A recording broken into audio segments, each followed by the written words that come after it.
Me gusta escuchar cuando me hablas, cuando tu sonrisa ilumina tu cara, se asoma el deseo y en ese momento te quiero besar. Porque la verdad es que me tienes tan enamorada, solo comerte me hace suspirar, solo en tus brazos me siento mal, porque con me quiero quedar. La verdad es que tienes una voz chiquita, pero dulce. Tu look me encanta, estás muy bonita y te doy el pase. Me encantaría volverte a ver. Gracias. Esta canción te quedó hermosa. Te felicito. Gracias. Te doy el pase. Anita, la verdad me Gracias. gustó mucho, estoy de acuerdo con Pepe. Tuve que vender mi alma al diablo para llegar a la televisión. Detrás de cámaras no es lo que parece. Cuando tenía 5 años, recuerdo que me subía arriba de la cama, agarraba mi cepillo como un micrófono, me miraba en el espejo y decía, cuando yo sea grande voy a salir en la tele, cuando yo sea grande voy a ser una cantante famosa y voy a tener mucho dinero. Imaginaba que iba a ser una gran actriz. Desde muy pequeña crecí en la iglesia y en la iglesia aprendí el arte de cantar, actuar y bailar. Teníamos obras de teatro, teníamos el coro de la iglesia, tocaba instrumentos, tocaba el clarinete en la iglesia. Éramos una orquesta sinfónica, íbamos de concierto en concierto, yo y mi familia. Y siempre que seguí en ese mundo de la música, a lo largo de mi niñez pasé por muchas cosas fuertes, muchas cosas traumáticas que me hicieron alejarme de Dios. La historia es un poco larga, pero me voy a enfocar cómo fue mi vida en el mundo artístico, cómo llegué a obsesionarme con la fama. A los 11 años, después de tener muchos eventos traumáticos, entre esos eventos uno de ellos impactaron mucho mi vida a los 11 años. A los 11 años yo empecé a autolesionarme, me empecé a ser adicta, masoquista en lesionarme mis brazos, mi cuerpo, y ya no era suficiente hacer esas cosas en mi cuerpo, sino me metí en el mundo de la oscuridad y empecé a tratar de SUI. Tuve más de 30 intentos de SUI. En el primer intento tomé más de 30 pastillas, casi muero y quedo en coma, pero gracias a Dios no me pasó nada. Logré sobrevivir. Pues pasaron los años y seguía teniendo ese vacío en mi corazón que siempre trataba de anestesiar a través de diferentes anestesias. Una de las anestesias que más impactaron mi vida, yo le llamo anestesias porque las anestesias pueden ser las drogas, el alcohol, el azúcar, la fama, el control, el poder. Hay muchas anestesias en este mundo y entre esas anestesias, hablo de mi testimonio, fue la fama. El poder sentir que yo tenía las riendas de mi vida, que yo tenía el control de mi vida, que yo iba a poder ser alguien, que mi identidad estaba llena de que ser famosa me hacía alguien en esta tierra y me hacía sentir suficiente y llenaba, según yo, el vacío en mi corazón. A los 18 años oficialmente me hice cantante profesional. Fui a muchas audiciones de canto, La Voz México, Tengo un Talento, Mucho Talento, La Academia, The Voice. Y en todas las audiciones experimenté cosas horribles con los jueces. Yo estaba segura de mí, estaba segura de lo que quería lograr. Yo sabía que tenía talento. Yo decía, yo soy bella, tengo talento, tengo potencial y tengo una gran visión. Voy a llegar lejos. Entre esas audiciones gané la audición de Nickelodeon de Disney. Yo sentí que voy a llegar muy lejos. Voy a estar en Hollywood, pero también voy a estar en Televisa. Y estaba como que muy segura de lo que yo iba a lograr. Tuve un accidente de carro horrible y a los 2 meses empecé a tener síntomas de lupus muy fuertes. Me empecé a desanimar, pero aún así no paraba mi carrera artística. Seguía yendo a diferentes audiciones con la idea de que yo iba a ser famosa. En esos 5 años de audición en audición, me desanimaba cada vez que iba con un juez. El juez me decía, eres bonita, tienes todo lo que se necesita en una estrella, pero tu visión y tus ideas no tienen sentido, no encajan aquí. De verdad no había juez que me dijera eso, porque yo tenía esa intención de ser cantante, pero no solamente ser una cantante llena de fama y poder y ser bonita. Yo tenía un plan. Yo quería a través de mi historia hablar y ayudar a otras personas a hacer conciencia de la salud mental. Esos eran mis planes. Ellos me preguntaron cuáles son tus planes como cantante, qué es lo que quieres lograr. Ellos esperaban una respuesta como salir en películas, grabar estos cuantos discos. Esperaban como metas más de un artista, pero mis metas eran más ayudar a la sociedad. Y yo no entendía que ahí estaba mi propósito, el propósito que Dios tenía en mi vida. Y saber que Dios había puesto en mi corazón estas ideas para yo poder ayudar al prójimo. Obviamente estas ideas a los jueces los sacaba de onda y decía, estas ideas no encajan aquí, tú no vas a llegar a ningún lado. Si tú quieres ser famosa, prácticamente me dieron a entender que yo tenía que ser un títere, tenía que enseñar más y tenía que perderme a mí misma para poder lograr ser lo que ellos pensaban que era un artista perfecto o el artista ideal de estos tiempos. Me desanimaba en cada audición, que cada vez que yo perdía una audición, yo en la noche literal llegaba a mi casa o llegaba al hotel que de verdad quería quitármela y quería cometer suicidio. Y yo decía, mi vida no tiene sentido, no tiene propósito, nadie cree en mí. Ustedes ven ese video, yo bien contenta. Antes de ganar estas audiciones a los 18 años yo tenía una amiga bruja y ella me dijo, bueno, si quieres llegar lejos, ¿por qué no vendes tu alma al diablo?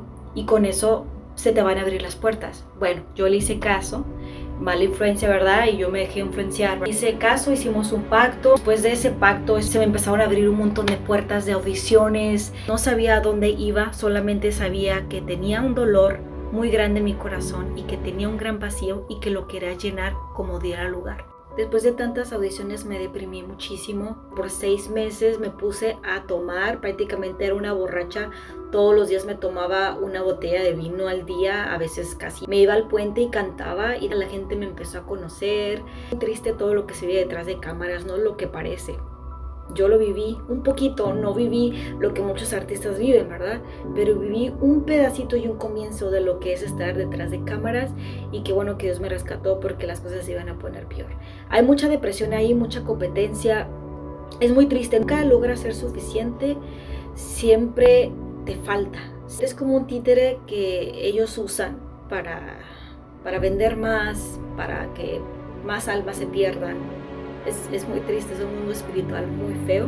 Seguí cantando deprimida por 6 meses. Empecé a tomar sin parar, todos los días cantando, triste, deprimida. Mi vida no tenía sentido. Si seguía viva era porque cantaba en el puente. Muchas personas me fueron a evangelizar ahí cuando yo cantaba y yo los rechazaba, ¿verdad? Estaba tan deprimida que me enfermé muy feo. Una larga historia, tuvieron que operar, fue muy feo. Me dijeron, tenemos que operar en este momento. No pasó ni una hora y me operaron. Salí de la operación y dije, bueno, todo va a estar bien. Tenía tanta fobia a los medicamentos que no me tomé los antibióticos ni las pastillas para el dolor. Fue una semana de dolor intenso, intenso, intenso. Yo sentía la herida abierta, pero era más mi miedo que tomarme la medicina. Y al final se me terminó infectando la herida, se me puso negra, es muy peligroso. Hay personas que en los tiempos de antes se morían de gangrena, personas que se han encajado clavos. Yo supe la historia de una persona que se encajó un clavo y se terminó muriendo por una infección. Y se murió en esa misma noche al no tratar la infección de la herida. Es muy fuerte. Y yo pasé por algo similar, pero en estos tiempos tenemos más medicina y tenemos más tecnología. Me terminó infectando horrible, tuve que terminar en el hospital otra vez, pensé que me iban a volver a operar. Y le pregunté a la doctora, ¿esto es muy grave? La doctora habló conmigo, yo estaba como que con el corazón acelerado, como que yo presentía que algo iba a pasar. Le pregunté a la doctora, ¿me voy a morir? ¿Esto es de vida o muerte? Y me dijo, probablemente, no sé. Puede que te puedas morir porque la infección puede ir a toda tu sangre. Bueno, el punto es que me lo dijo así súper fría, no tuvo ni consideración, ni empatía. A veces así son los doctores, ven muertes todos los días. Yo no lo podía creer, ella se fue del cuarto, me dejó sola. Yo estaba pensando, dando vueltas en mi mente, ¿me voy a morir? ¿Será que ahora sí me voy a morir? ¿Será que...? Entonces fue cuando empecé a hablar con Dios. Yo le dije, Dios, ¿sabes qué? Me pongo a cuentas contigo, no me quiero morir, vamos a hacer un trato. O sea, yo así como que negociando con Dios. Le dije, si tú me salvas, yo me voy a hacer cristiana, voy a servir, voy a ser cantante. Y pues si ya no la hice en el mundo, lo voy a hacer en el mundo cristiano. Pero dame esta chance, yo voy a servir en la iglesia, yo voy a hacer esto y esto. Tú nomás dame chance, déjame vivir y te aseguro que te voy a servir. Mira, vamos a hacer este trato y yo te prometo esto. Bueno, llegó la doctora me dijo, ok, parece que todo está bien, parece que pudimos salvar la herida, parece que pudimos desinfectarla con antibióticos, te pusimos antibiótico en la sangre. 3 meses no podía hacer nada, más o menos a la semana fui a lavar a la lavandería y en eso llega una hermana de la iglesia con su folleto y me empieza a evangelizar y me dice, invito al grupo de jóvenes, jueves en la tarde. Le dije, sí, ahí voy a estar. de tanta gente que me evangelizó en la calle cantando. A todos los rechazaba, ¿no? Recuerdo a todas las personas que me evangelizaron y gracias, aquí estamos. Muy impresionante. Una vez cuando yo canté en el puente, toda, ay, ya me estoy poniendo sentimental, toda borracha, toda triste, donde sentía que mi vida no tenía propósito, no tenía sentido. Llegó una hermana de la iglesia y me dijo, Dios no te quiere cantando esa música, Dios no te quiere en esa posición, Dios tiene algo mejor para ti, Dios quiere que tú le sirvas y que tú le cantes a Él. Y yo sentí como algo aquí adentro. Y yo dije, bueno, gracias por sus palabras, pero yo voy a ser cantante, yo voy a ser famosa, yo ya tengo mis planes. Mis planes no es ser cristiana ni ser religiosa. Y me da sentimiento, ¿verdad? Porque cuántas personas no me evangelizaron con mucha fe y ahora Dios me salvó, ¿verdad? Me hizo entender las cosas. Bueno, regresando a la historia, terminé yendo a la iglesia y sentí algo con mucha paz, como que muchas ganas de llorar. Y yo decía, pues, ¿qué es esto? No entendía, pero ese sentimiento ya lo había tenido antes, de chiquita. De chiquita yo crecí en la iglesia, yo siempre sentía ganas de llorar cuando estaba en la iglesia. De hecho lloraba, desde muy pequeña yo lloraba y no sabía qué era la presencia de Dios. Yo lloraba y recuerdo que a los 8 años entregué mi vida a Dios y le dije, yo te acepto en mi corazón, y lo recuerdo. A los 5 años yo recuerdo que sentía la paz de Dios. Y yo cantaba alabanzas desde muy chiquita, desde que tengo recuerdo de los 5 en adelante. A los 8 acepté a Dios en mi corazón. A los 11 años volví a aceptar a Dios en mi corazón. A los 24 años me reconcilié con Dios. Fui una hija pródiga que regresó a los caminos de Dios. A veces esa experiencia donde sentía que me iba a morir. Estaba yo molesta, dije, ay, tengo que ir a la iglesia porque le prometí algo a Dios y pues Dios es una cosa seria. Si Él me sacó de la muerte, me sacó viva del hospital y no me pasó nada, eso quiere decir que Él existe, eso quiere decir que tuvo misericordia y hizo un trato conmigo y me dio otra oportunidad. Entonces dije, pues tengo que cumplir lo que le prometí, o sea, no quiero nada con Él, honestamente no quiero la iglesia, ¿por qué le prometí eso? ¿Cómo me arrepiento? O sea, me arrepentía de lo que yo le había prometido a Dios, estaba como tan enojada, pero dije, pues era como una deuda, como si me hubieran pagado una fianza y yo les tengo que pagar de vuelta, así. Entonces dije, pues le tengo que pagar, le tengo que cumplir, ¿verdad? Pero no quería. Y ahí como no queriendo la cosa, la tercera vez que fui, empecé a sentir muchas ganas de llorar y no podía parar de llorar. Y empecé a sentir cómo Dios llenaba un vacío, que yo tenía un hueco que yo ni sabía que tenía. Fue una cosa tan hermosa que nunca voy a olvidar.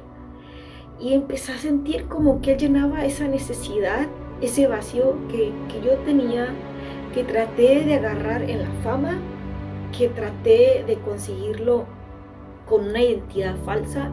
Yo sentía que si yo era famosa, yo iba a ser alguien, que yo iba a lograr un propósito en esta tierra. Yo pensaba que mi propósito era llegar lejos de esa forma y no entendía que Dios tenía otros planes para mí. Ahora siento que estoy viviendo mi propósito. Ya no tengo esa identidad falsa. Ahora sé que soy una hija de Dios, soy una ministra del altar, soy una persona que sirve a Dios, soy una persona que está completa, que ya no tiene ese vacío en su corazón, porque Dios ya me llenó completamente.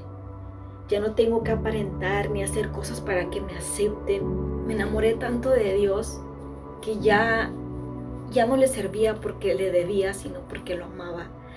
Lo empecé a conocer de una forma sobrenatural. Y en ese momento empecé a escribirle música, empecé a escribir muchas canciones, empecé a hacerle muchos poemas, empecé a servirle con todo mi corazón.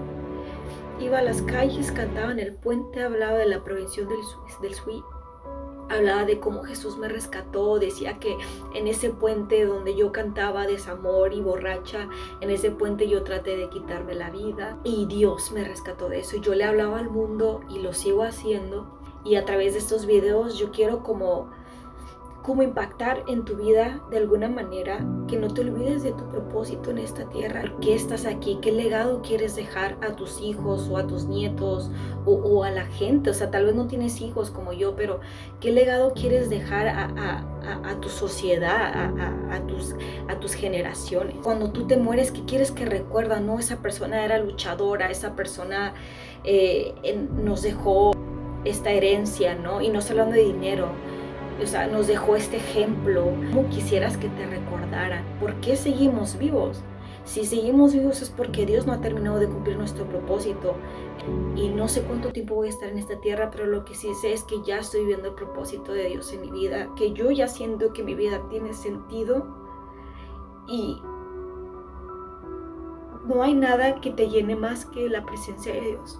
No hay fama ni anestesias, no hay personas, no hay nadie, ni el dinero, ni el poder, ni la fama, no hay nada que te llene como Dios. Para mí era la fama, el poder.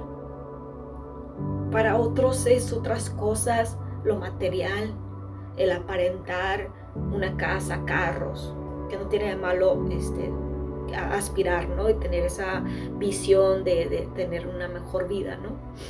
Pero a veces nos perdemos mucho en el futuro y nos olvidamos realmente de vivir un presente y valorar nuestra vida, nuestra familia, porque nos aferramos tanto al futuro y a la vanidad y a la competencia. Hagamos la misión que Dios tiene, ayudar al prójimo, para que tu testimonio pueda ayudar a esta sociedad tan perdida, a este mundo lleno de caos, lleno de tristeza y oscuridad. Por lo menos poner un granito de arena, hacer un cambio en este mundo. Tal vez no vamos a salvar y cambiar todo el mundo, porque eso se lo dejamos a Dios, pero por lo menos poner un granito de arena y poder ser esa luz de Jesús. No somos perfectos, pero por lo menos tratar todos los días de ser mejores y de influenciar a los demás. Tu testimonio puede cambiar la vida de muchas personas, pero yo sé que tu testimonio, no sé cuál sea, puede ayudar a mucha gente. Así que habla tu testimonio, cumple el propósito de Dios en tu vida y cumple lo que Dios te trajo a hacer este mundo, a cumplir una misión. No olvides tu propósito, no olvides por qué estás aquí vivo y no olvides dejar un legado que hable de Jesús. Bendiciones.